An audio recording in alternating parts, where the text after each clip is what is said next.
Professeur Pierre-François Périgot, bonjour. Bonjour. Vous êtes responsable du service anesthésie-réanimation de l'hôpital Guy-de-Chauliac à Montpellier, président du comité d'éthique du CHU de Montpellier, et vous avez participé au groupe de travail sur la fin de vie au ministère. Peut-être une première question pour que l'on comprenne votre parcours. Comment devient-on responsable du comité d'éthique ? Qu'est-ce qui vous anime en fait dans cette fonction ? J'ai toujours, depuis longtemps, été intéressé par l'éthique. Alors, ma fonction, je m'occupe d'une réanimation de patients cérébro-lésés graves. Et donc, on est en permanence en train de se poser des questions sur la question de l'obstination déraisonnable quand on prend en charge ces traitements, et ce qui nous oblige évidemment à aller vers les questions d'éthique, où on doit aller, jusqu'où on doit aller. Et donc, tout naturellement, j'ai lu, j'ai écrit sur ce sujet. Et quand on m'a proposé de prendre la présidence du comité d'éthique, auquel déjà je participais en tant que membre, j'ai tout à fait accepté, et j'en suis ravi depuis maintenant quelques années. Quel est votre sentiment à la lecture de ce projet de loi qui est en cours d'étude au Sénat ? Mon sentiment, il est extrêmement partagé. Je dirais que ça fait maintenant depuis 2022 que le processus est lancé, et plus je réfléchis au sujet, moins j'ai de certitudes et plus j'ai de questions. Donc c'est quelque chose qui est pas simple, et cette proposition de loi, on peut y faire des commentaires à deux niveaux. Le premier niveau, c'est celui de est-ce qu'il faut réellement une loi aujourd'hui sur ce sujet ? Et le deuxième niveau, c'est par rapport à la proposition de loi telle qu'elle a été votée à l'Assemblée nationale, quelles sont les questions, les interrogations que cela pose. Pour revenir à ce groupe de travail, je sais que dans ce cadre-là, vous avez rencontré des confrères étrangers dans les pays dans lesquels on pratique déjà l'aide à mourir. Qu'est-ce que vous avez retenu de ces échanges ? Alors moi, j'ai retenu principalement quelque chose qui m'a énormément, pas étonné, mais enfin interpellé.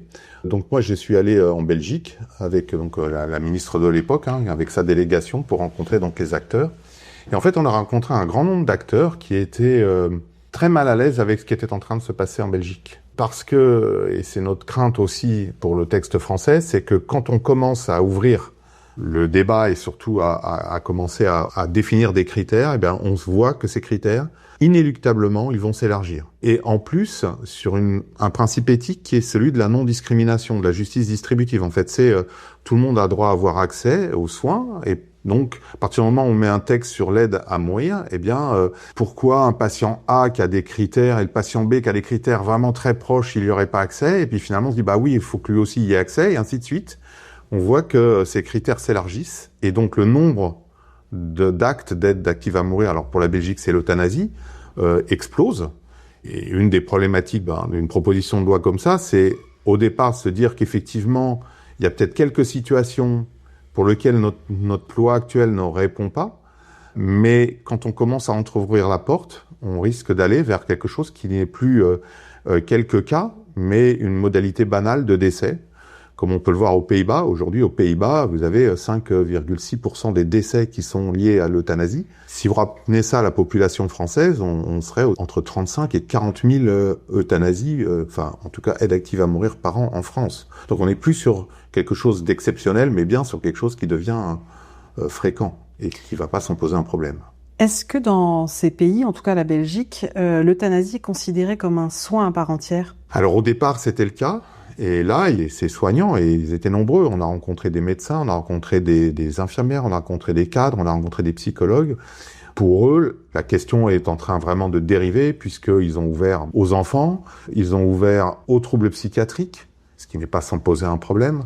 Ils ont ouvert à ce fait de pouvoir avoir accès à l'euthanasie via des directives anticipées. Aux Pays-Bas, maintenant, on a même des euthanasies de couple. C'est-à-dire que les deux conjoints ensemble se font euthanasier. Donc, ça pose vraiment des questions fondamentales. Mais quel est le rôle du médecin, du coup, dans ce processus ? On a l'impression que là, on n'est plus dans une concertation médicale, patient-médecin, mais qu'on est sur un souhait uniquement du patient. Oui, alors le rôle du médecin aujourd'hui dans les pays qui ont légiféré, comme d'ailleurs dans la proposition de loi, c'est d'abord de vérifier les critères d'éligibilité qui ont été définis par la loi. Donc ça, c'est le rôle principal du médecin. Après, en fonction des pays, dans les pays qui ont légiféré sur l'euthanasie, c'est le médecin qui va faire l'acte. Dans les pays qui ont légiféré sur une modalité de suicide assisté, dans certains cas, il n'y a aucun soignant, comme par exemple dans l'Oregon, où c'est le patient qui prend lui-même ses comprimés, il a une ordonnance, il est allé la chercher à la pharmacie et il prend ses comprimés, ou pas. Donc là, on est sur du suicide assisté. Sur du suicide assisté, ce qui est normalement la modalité retenue dans la proposition de loi française, bien qu'il y ait une modalité d'euthanasie exception, donc qui pose un problème à mon avis. Et donc là, en Suisse, ce sont des infirmiers, c'est des associations, mais qui ont des infirmiers. Donc voilà, le rôle du médecin, il peut être différent en fonction des pays. Est-ce que dans le projet français, pour les médecins, il y a ce qu'on appellerait une clause de conscience, c'est-à-dire que tout praticien n'a peut-être pas envie de pratiquer une euthanasie ou de participer à cette aide à mourir? Oui, alors tout à fait. Il y a une clause de conscience qui est prévue pour l'ensemble des professionnels de santé, sauf les pharmaciens. Donc ensemble des professionnels de santé, puisque le projet de loi prévoit que ça peut être un médecin ou une infirmière qui sera présent au moment de l'acte, et les deux ont la possibilité de faire valoir une clause de conscience. Mais il est bien précisé dans le texte, à partir du moment où un médecin fait valoir sa clause de conscience, il doit réorienter le patient vers un praticien qui serait susceptible d'accepter le geste. Dans un sondage qui est paru en mai 2025 avec IFOP et l'Association pour le droit à mourir dans la dignité, ce sondage indiquait que 74% des médecins souhaitaient une légalisation de l'aide médicale active à mourir. Est-ce que ce chiffre, vous le confirmez ou est-ce qu'il vous étonne ? Alors moi, ce chiffre, il m'étonne parce que c'est pas du tout le chiffre que rapportait le Conseil national de l'ordre des médecins, qui montrait qu'au contraire, justement, 2/3 des médecins n'étaient pas favorables à l'aide active à mourir. Je me méfie énormément des sondages, pour plusieurs raisons. Quand on dit, par exemple, 80% des Français sont favorables à l'aide active à mourir, on voit ça partout. Alors évidemment, faut voir comment on leur pose la question. La question qu'il leur est posée, c'est est-ce que vous êtes favorable à l'euthanasie pour provoquer la mort de malades incurables qui souffrent et qui souhaitent mourir? Donc si vous posez la question dans cette façon-là, vous avez 83% des Français qui s'estiment favorables. Maintenant, c'est pour ça que la façon de poser les questions exactement. On dit, grosso modo, vous allez souffrir dans des souffrances insupportables, vous allez mourir dans des souffrances insupportables. Oui, est-ce que vous êtes favorable à... non, les gens, ils vont dire non. Par contre, on a 500 000 personnes qui, aujourd'hui, en France, décèdent par an sans avoir accès aux soins palliatifs, ce qui fait 500 patients par jour. Et ceux-là, ils souffrent et ils n'ont pas accès à des soins pour soulager leur souffrance. Donc, il y a vraiment une problématique et une façon de poser la question. Et pour moi, l'urgence, elle est d'abord déjà de soulager, que les patients aient une mort. Alors, j'aime pas la mort digne parce qu'on ne meurt pas indignement, mais une mort dans des circonstances apaisées. Nous, on a les moyens de faire ça. On a une loi aujourd'hui, la loi Leonetti et la loi Claes-Leonetti. La loi Leonetti elle a quand même été votée à l'unanimité par l'Assemblée nationale. C'est la première loi votée à l'unanimité à l'Assemblée nationale au cours de la Ve République sur un sujet comme la fin de vie et qui s'est axée sur l'interdiction de l'acharnement thérapeutique et de l'obstination déraisonnable, la possibilité d'introduire une sédation profonde et continue pour les patients en fin de vie. Donc on a des outils aujourd'hui qui sont extrêmement pertinents, mais qui sont malheureusement très méconnus. Le rapport Falorni l'a bien précisé. 68% des Français ne savent pas exactement ce qu'il y a dans cette loi. Vous avez 25% des Français qui savent ce que sont des directives anticipées. Enfin, on a quand même aujourd'hui à progresser sur cette loi. Nous, on n'a pas pris... On peut pas dire qu'on n'a pas eu de débat sur la fin de vie en France. On a quand même eu la loi de 2005, la loi de 2016, sauf qu'on a abordé cette problématique de la fin de vie par le biais de l'obstination déraisonnable, par le biais de soulager les patients, par le biais de les accompagner et pas par le biais de les faire mourir. Mais pour autant, on a un débat qui est assez approfondi sur la question. Je voudrais juste qu'on précise par rapport à la sédation profonde et continue.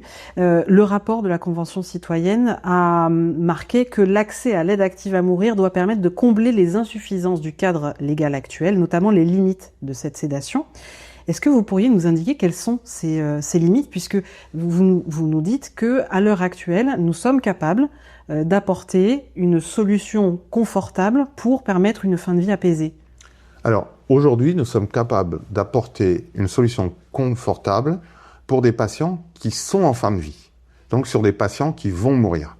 Et la loi actuelle, elle répond à cette problématique. La question qui est posée par la nouvelle proposition de loi, c'est pas celle-là, c'est pour des patients qui veulent mourir. non pas forcément qui vont mourir, mais pour des patients qui veulent mourir. Et donc là, on n'est pas du tout dans le même cadre. C'est-à-dire que on peut se retrouver avec les critères tels qu'ils sont aujourd'hui proposés dans la proposition de loi, peuvent s'adresser à des patients qui ne sont pas sur le point de mourir, même parfois dans les années qui arrivent.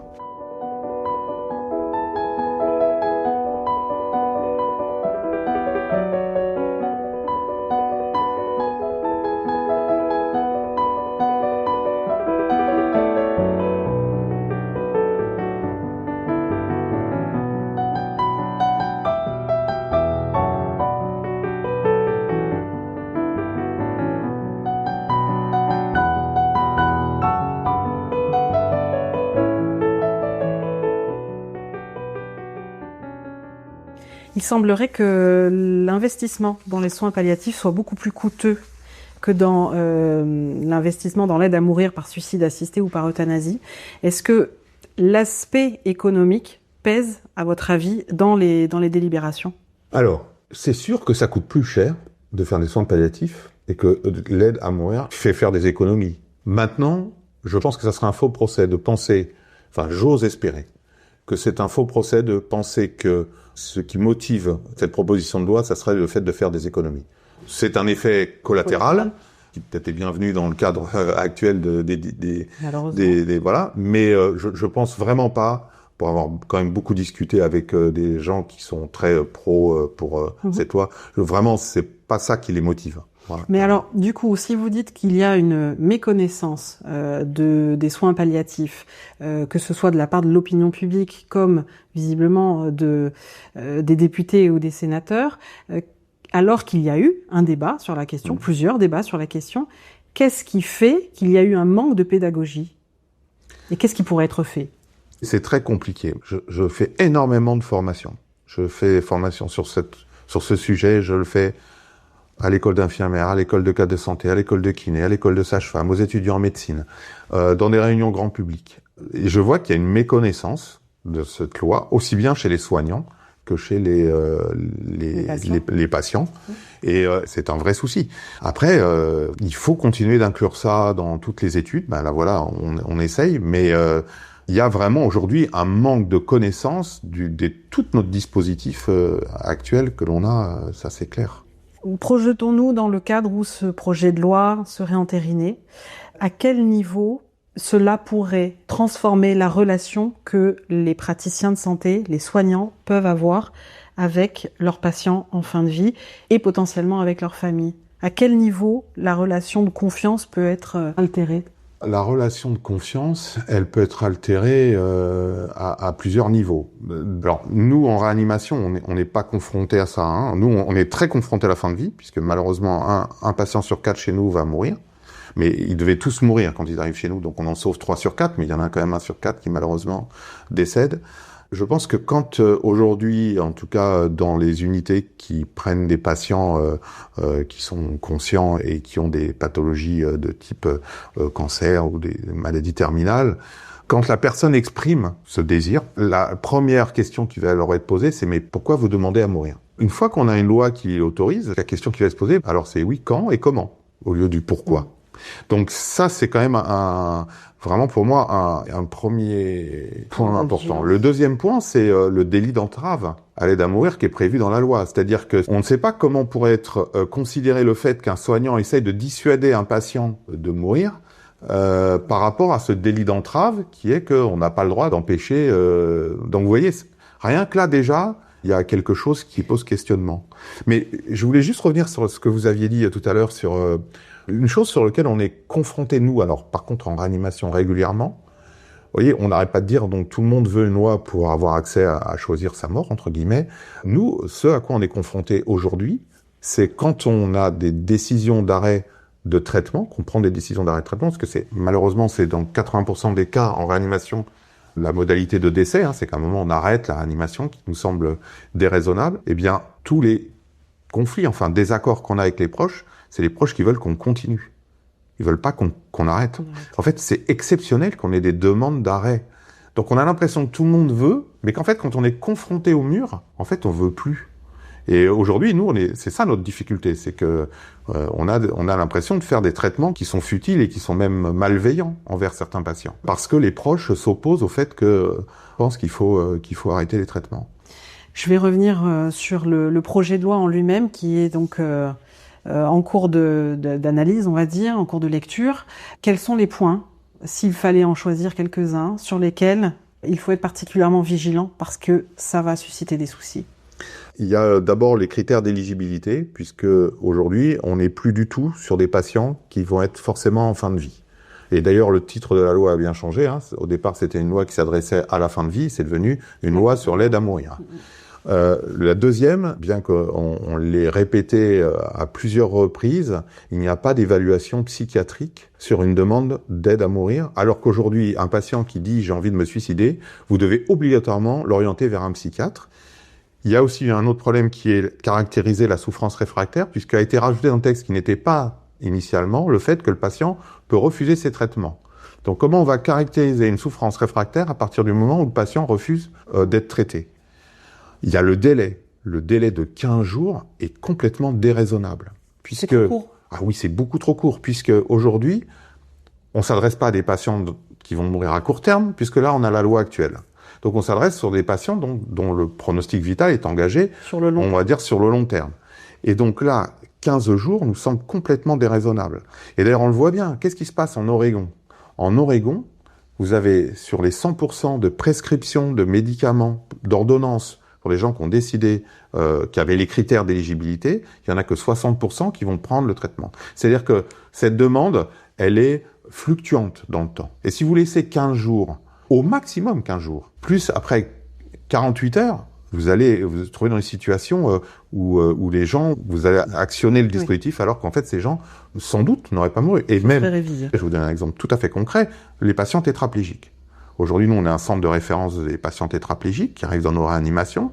Les premières semaines, beaucoup veulent mourir parce qu'ils se retrouvent confrontés à un handicap qu'ils estiment insupportable, de façon brutale, et eux, ils rentrent dans les critères.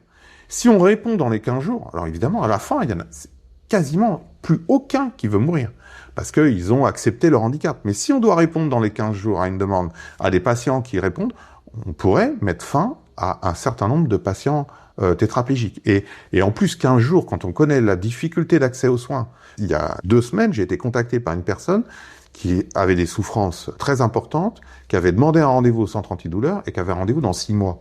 Et elle me demandait, mais est-ce qu'on peut pas accélérer? Voilà, mais là, vous aurez accès à l'aide à mourir en 15 jours. Donc vous voyez, il y a quand même un problème, et puis il y a ce problème du délit d'entrave, qui est que comment on va gérer ça, et notamment à toute notre population de patients qui se suicident. Quand même, il y a 200 000 tentatives de suicide par an en France.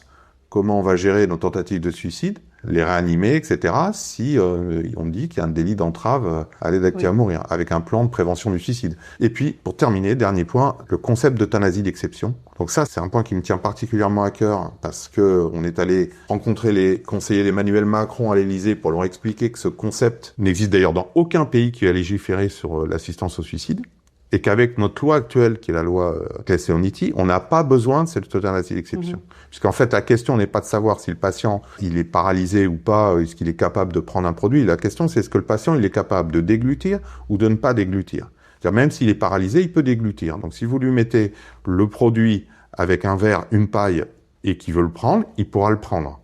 S'il est plus capable de déglutir, ça veut dire qu'il est alimenté par une sonde et qu'il rentre dans le cadre de la loi actuelle de la nutrition et l'hydratation artificielle. Donc en fait, ce concept, c'est un concept qui est complètement théorique et qui n'a rien de pratique. Et on en a d'ailleurs fait un article dans la prestigieuse revue du Lancet pour expliquer que, on ne comprenait pas cette proposition d'euthanasie d'exception. Merci beaucoup, professeur Pierre-François Périgot, pour tous vos éclaircissements. Je rappelle que vous êtes responsable du service anesthésie et réanimation à l'hôpital Guy de Chauliac et président du comité d'éthique du CHU de Montpellier. Merci. Merci.